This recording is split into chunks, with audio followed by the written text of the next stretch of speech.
Programa Simplesmente. Oferecimento Roneli Joias Folheadas. Olá! Chegou a hora de simplesmente relaxar. Hoje o programa está super diversificado. Primeiro tem um papo sério sobre TDAH, um diagnóstico que envolve toda a família.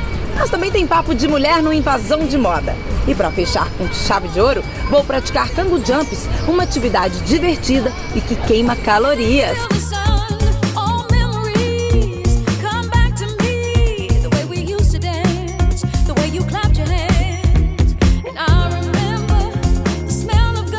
Vem nessa viagem comigo, tá no ar!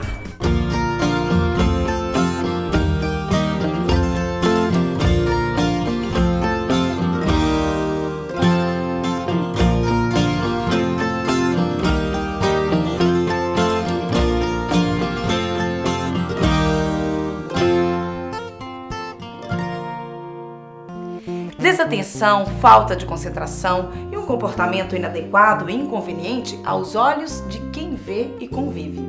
TDAH. Você conhece essas 4 letrinhas?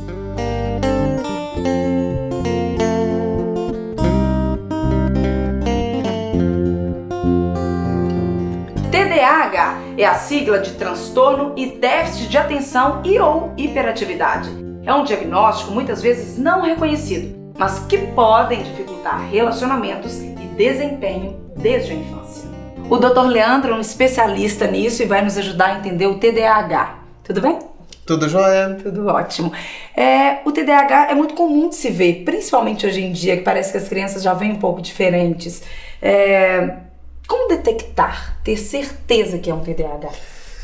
A certeza ela é sempre mais delicada, né? Eu acho que uma referência boa que a gente pode utilizar a partir da hora que a criança tem que estar na escola, a partir da idade escolar, o desempenho dela na escola, a interação dela com os colegas e a relação dela com os professores vai ser um importante indicativo para a gente de que alguma coisa não está funcionando tão bem. A gente pode pensar que o TDAH, né, tanto o déficit de atenção quanto a hiperatividade ou ambos, é uma condição que se a criança talvez não tivesse que ficar ali sentada na escola, né, algumas horas por dia, todos os dias, talvez isso nem aparecesse da forma como aparece atualmente. Agora, doutor Leandro, isso vem no DNA como um fator genético ou é algo que surge a partir dessa infância?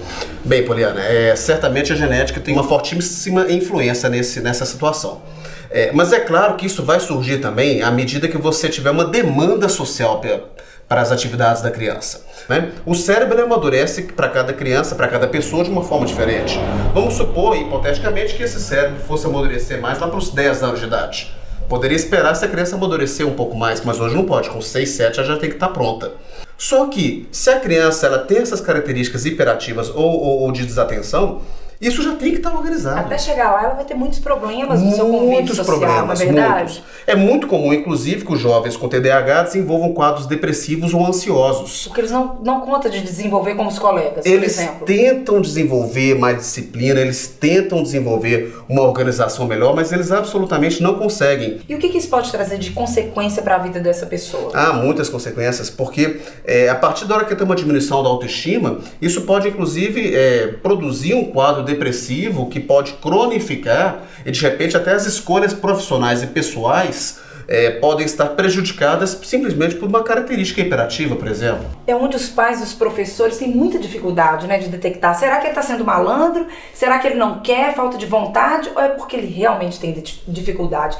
Como é que a escola e os pais devem agir? Bem, eu acho que da mesma forma como na idade adulta, a gente só vai ter os benefícios da vida, né? A gente só vai poder se divertir, viajar, né? Comprar uma casa, comprar um carro, a partir da hora que a gente trabalha e cumpre nossas obrigações. Eu acho que essa referência é que deve ser a referência utilizada para criança e para adolescente. Na minha percepção, ele só pode ter direito às benesses que a vida pode trazer também, se ele estiver cumprindo a obrigação dele. E ele tem que ter um tratamento diferenciado na escola por causa de um diagnóstico como o TDAH? Nesses casos, eu acho que a gente tem que aproximar o jovem o máximo possível do funcionamento médio da cultura para prepará-lo para o futuro. Você disse agora há pouco que tem um amadurecimento do cérebro. Então, com o passar do tempo, é como se fosse amenizando Perfeitamente. O que se passa, as dificuldades desse período com TDAH. Mas é um tratamento eterno? Não. Como eu falei, o cérebro ele vai amadurecendo com a idade. Mas uma boa parte dos jovens vai chegar na idade adulta, e embora, claro, com a idade adulta a gente melhore bastante, as características hiperativas se mantêm, ou de desatenção, se mantém em uma boa parte dos adultos. Lembrando ainda, a gente está falando aqui das características que são disfuncionais do TDAH, mas lembrando que geralmente o TDAH ele vai ser mais criativo, né? Ele vai ser, em vários aspectos, mais interessante, ele vai ter mais interesses, ele vai ter mais focos, com muita frequência ele vai ser mais vivo, ele vai ser mais ativo. Então, tem muitas características que são muito interessantes socialmente e para a própria pessoa. E as outras características são as que a gente tem que tratar para que a pessoa possa funcionar melhor. Mas os pais estão desesperados. Os pais não sabem o que fazer, onde ir. Ai, meu filho é doente, meu filho é diferente. Os próprios pais veem isso com muita dificuldade, o que acaba sobrecarregando a criança e levando um preconceito aos colegas também, fazendo o preconceito da própria escola e os colegas, que aquele menino é diferente. Né? Como eu disse, se o quadro é mais intenso, de fato isso acontece com mais frequência. Mas tem uma coisa que você apontou, Poliana, que eu acho que é importante eu enfatizar aqui, é que os pais, eu incentivo os pais a pegarem mais as rédeas das coisas. Sabe? As crianças, os jovens, os adolescentes, eles estão com poder demais hoje em dia, né? Nós temos uma série de teorias que não funcionam, por exemplo, na escola pública, em que a gente não tem mais mecanismos de regulação desses jovens, né? Não precisa nem de estudar mais, que passa de ano, né? Isso é um absurdo.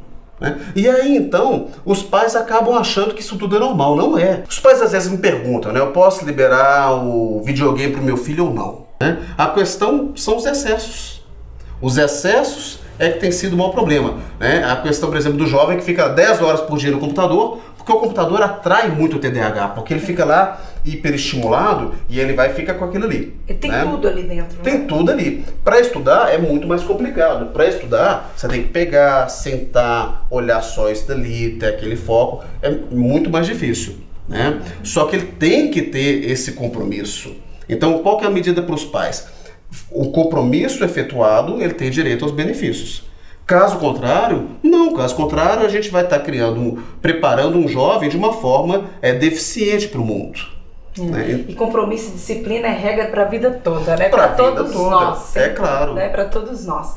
Muito bacana, muito esclarecedor, adorei esse bate-papo e espero que tenha ajudado todos vocês, né? Quem tem alguém em família que precisa às vezes de um suporte, de uma ajuda, não só crianças, mas adultos também. Sim. Né? Diagnosticar isso também como genética, que você disse, identificar se na família existe, é importante, né? Sem se às dúvida. vezes o filho tem, o pai pode ter, e pesquisar isso para que a família viva e conquiste um bem-estar, uma qualidade de vida mais adequada para todos, em conjunto. Exatamente. Não é verdade? Muito obrigada. Eu que agradeço. Adorei.